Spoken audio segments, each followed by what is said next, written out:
Alright, we're going to do a post vacuum. We cleaned these carpets yesterday, waited until they're fully dry. We're coming back with the Dyson. A lot of times when you clean a carpet, the next day is a great day to vacuum because there's going to be some stuff that's loosened up that didn't get picked up in the cleaning process.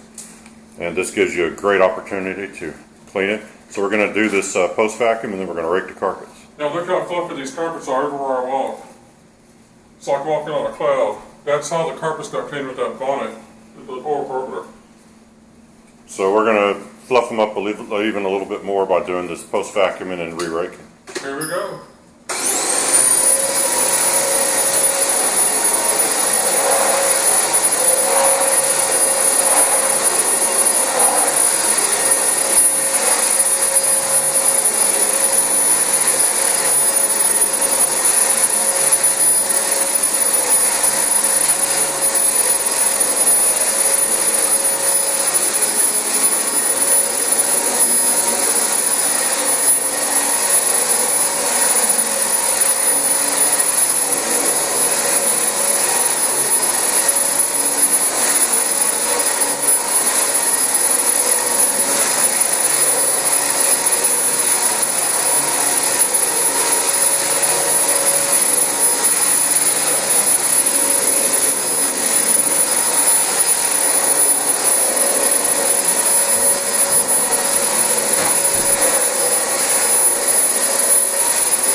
You gonna go the other direction? Well, let's see what we got there. This is a post vac.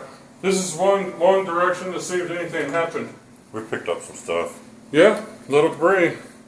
And these carpets are old enough. That is not carpet fibers. That's debris. These carpets don't show carpet fibers no more. They're way past that. Well, when you clean a carpet that somebody hasn't vacuumed in probably 6 months or a year, it's going to be really hard in one cleaning session to get everything out. So it's not any. There's a certain amount of dirt that's going to be just left in the carpet after you pre-vacuum and after you clean. If a carpet hasn't been vacuumed in a year, you're not going to vacuum it 1 or 2 times. I mean, it needs vacuumed a couple times to really get it done. This is why we post-vacuum sometimes when we see a carpet that seemed like it had a lot of hair in it or anything like that. That one we had, well, if you watched the video that we put up from the cleaning yesterday, there was a lot of fine dirt. and hair and everything in the bin. So we knew to come back and double check by vacuuming What we again. don't want is a resident to move in here and they're there for 1 or 2 weeks and they turn out to be the kind of people who clean. And so they do a vacuum and find tons and tons of debris in the carpet, and they go to the office manager and say, hey, I thought you said my carpets are clean. My vacuum's full of debris. We don't want to be embarrassed like that, so post-vacuum is how you clear that whole mess up. So here goes the next direction.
Yeah, I gotta move the cord anyway, so let's see what other debris we got, if any. And we got one more room. There's some, don't hold it too close to the camera. There's a little bit. It's picking up some stuff. That's probably dog cat hair. Yeah, unless you keep your carpets vacuumed pretty regularly, when you do a carpet cleaning, always remember that there's a good chance you've just loosened a bunch of debris. I'll get out of his way. Well, if you're a carpet cleaner, and you don't post vacuum, people are going to find this stuff the next day when you leave, and they're going to resent you. Because they're going to know that they paid you to clean the carpets, and you left fur, hair and stuff in their carpets you didn't get out. That's the bottom line. Well, it's one of the truths about the business that a lot of people don't want to talk about. You may not be able to go back and post vacuum, but you might warn them that when they vacuum the first time, they may pick up a lot more debris than they're used to because you've loosened a bunch of stuff in the cleaning process. Yeah, you better tell them what's going to happen, or they will resent you. Well, in these rental properties, a lot of times you are dealing with carpets that haven't been vacuumed maybe for years, and so you just cannot get all that out in one session. If you tried to, you get the carpet so soaking wet that they'd be ruined. So you'd be better off if you can clean a carpet, once a week or something until you get it back in like new condition, but that's not really practical. Well, the cleanest carpets you're going to find are in a high-rise building, and where it's janitorial work every night. They vacuum every night. They clean every week. You can't get cleaner than that. Those are the cleanest carpets in America. All right, let's see how we do here in this room.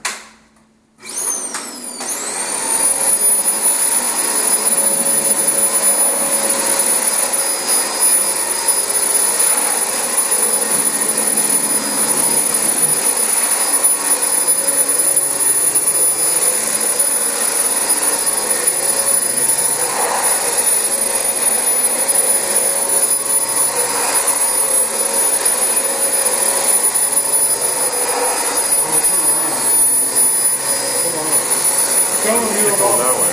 I'm moving that way. Tell them you don't know how dark it is. Yeah, we're working in kind of overcast conditions, so hopefully it's not too dark to see what's going on.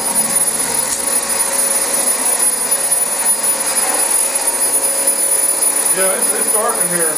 That's why we did the other room first and have more soap lines.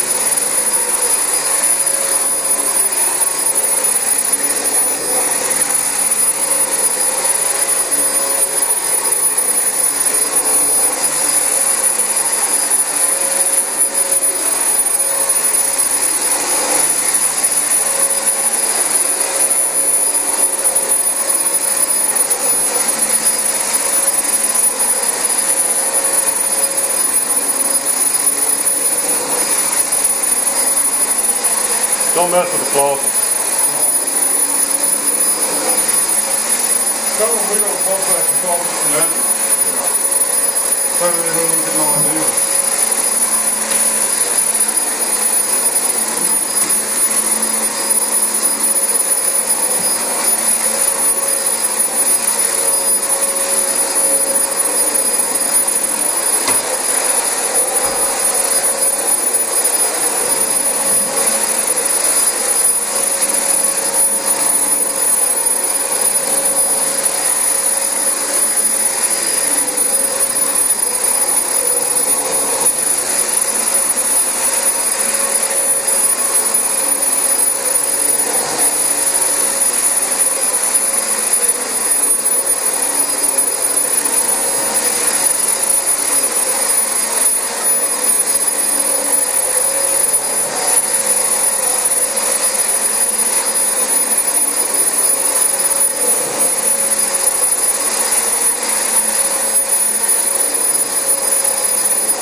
Going.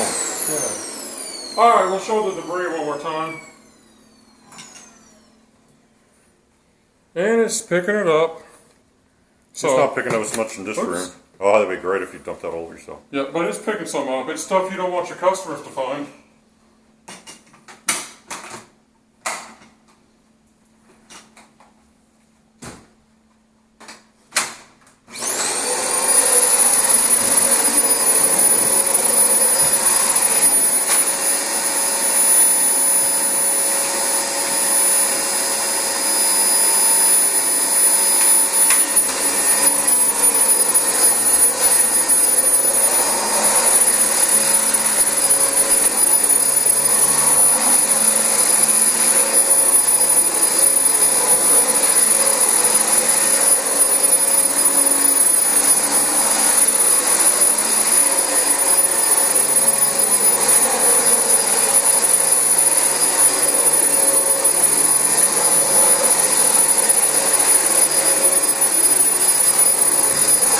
Thick carpet, huh?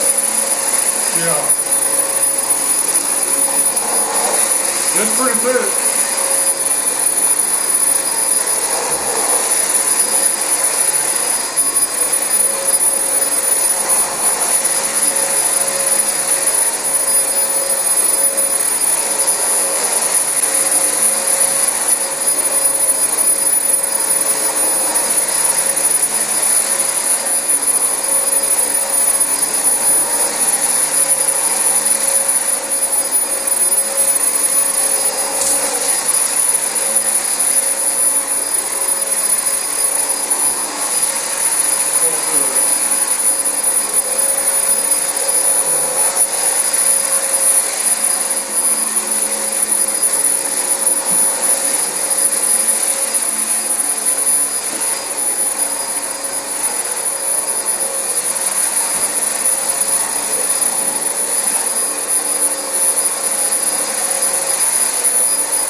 one last look at the bin. This is all stuff that the customers would vacuum the first time. So Yeah. we don't want them finding anything like this on us. Yeah, we have to be careful because, like I said, these carpets, people move in, they don't vacuum their carpets. They live here for a year or two sometimes. They haven't vacuumed. We're going to start raking here in a second. They haven't vacuumed, and so what happens is you go in there, try to clean the carpets, and you do as good a job as you can in one cleaning session, but there's still dirt and everything that's still in the carpets, and people move in, they have a nice vacuum, they go around and vacuum it up, and you don't want them finding a bunch of junk. So it's a good idea if you can to post vacuum. Our business is such that we charge to come back and post vacuum. If they don't pay it, we don't do it. You tell them straight up, we have to charge you to Okay, post you vacuum. take the camera, I'm going to rake the carpets. We tell them you're going to have to pay us to post vacuum or we're not going to do it. And sometimes they'll pay you. This apartment complex will pay us to come back and post vacuum. So we do it because we get reimbursed for it. Hold that camera steady. When you do these carpet businesses, if you're someone thinking about getting in one, don't do very much free stuff for people. If they're not willing to pay, they don't need their work done.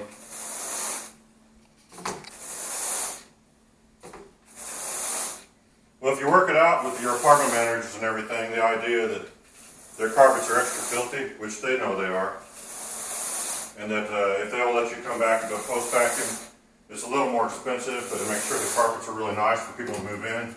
If they refuse to do that and don't want to, That's then you okay. basically have your out when they call and say, hey, the customer's found a load of dirt in the carpets, and it's like, well, that's what I told you would happen. We told you that would happen if you didn't let us post vacuum. Now, in a typical residential, if they have a pretty nice house and they keep the carpets pretty clean, you can tell you don't have to worry about it so much. Yeah, when we grew up, our mom and dad, they were wealthy, and our mom had a Kirby vacuum, and she vacuumed the house a couple times a week, whether needed or not. Always, she did it for 30 years, and you wouldn't have to worry about her It's not carpets. about being rich or poor. What it is She took care of her home. people that have to pay for their own carpets after they've replaced them the first time, they realize how expensive an investment it is. They're more likely to keep them vacuumed, to keep up with the stains, things like that. So, Go ahead and get the next one. okay, that one looks pretty good. Show them how that looks real quick. Ta-da! It looks good. And we always like to finish up with a granny groom raking. It's always the finishing touch that it sells it on everybody. When they see that, they get amazed. Makes the carpet look like a putting green on a golf course. Well, this is the way you want your carpets to look when you first move into a place. Now, some people, they do it different than this. Hey, that's cool, but this is our method, and it works. A lot of people like to leave the sharp tooth pattern from the wand or something in the carpet. Some people like to leave vacuum lines behind. But I think it looks better if the carpet looks like it's never been touched. A lot of people will leave wand marks behind because it looks like they cleaned the carpet, but I'll tell you what it looks like you cleaned the carpet. If the carpet looks like a putting green, it looks like you cleaned the carpet. That's how they know you cleaned the carpet, because you even manicured it when you were done. Nothing says perfect like a manicured carpet. Yeah. So if you want to sell and do good, manicure your carpets. Listen to other people and do what they do if you want, but this is what we do, and we've been doing this for years and years. Well, if you practice that a little bit, you can make it so you don't really see any rake marks or anything behind Yep. when you're done. And the truth is, we've never, in all the years we've been doing this complex, we never had one dissatisfied customer. Everybody's loved our work, and we've never had one person have issue with anything They're we've never done. dissatisfied. They love it every time, and that's the truth. That's not bragging, that's real. But you do the quality work, you groom and everything you're done, you do everything, and you'll have satisfied customers every time. That's our tip of the day. Well, don't leave footprints, don't leave machine marks, unless that's your thing, just... Always do good work. Don't shortchange yourself. Don't shortchange the customer. When you shortchange the Yeah, it's your customer, reputation. you're shortchanging. You're just screwing. You're shafting yourself, not the customer. You may got out of doing 10 minutes worth of something, but you're just hurting your future. They won't call you back. Let's see. Yeah, let's see if Is there a the. lot of hair in the brush bar? No, it's pretty clean. Good. Here you go. Ain't good going for a second. The easiest thing to do is just come back and post vacuum. That way you know you've done it. If you can post vacuum, if you can charge for it, you can post vacuum. If you're not going to pay for it, then tell them, okay, then you're going to have debris in your carpet because I don't get it. You can't get everything out on the first vacuum. Once the carpet's wet, it loosens stuff up that will not come out when the carpet's dry. All right, one last look because I was so busy raking I didn't really take a good look at it. Oh yeah, that's nice and soft and fluffy like a little bunny rabbit.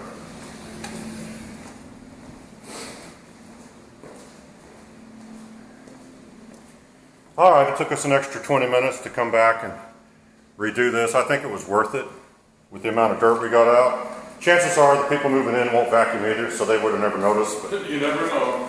But that's something that we kind of want to try to get out of the carpets if we can.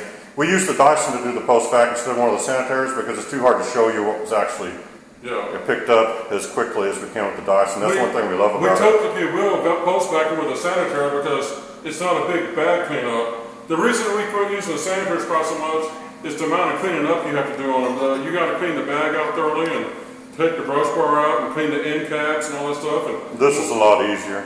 The sanitaries are great if you're working someplace that's vacuumed every night, or they're great for post vacuuming. Let me show you. I'm going to put a link. You can't really buy the DC25 anymore, so there's not going to be a link for that. But there's the Grandy Groom. Always look for the union label. And I'll try to remember to put a link for the Grandy Groom in the video description if you want to get a nice carpet rake. They're available. Now watch the prices sometimes. They should be $30 or less. Every once in a while you go on Amazon and they've got some on there for like $60 or something like that.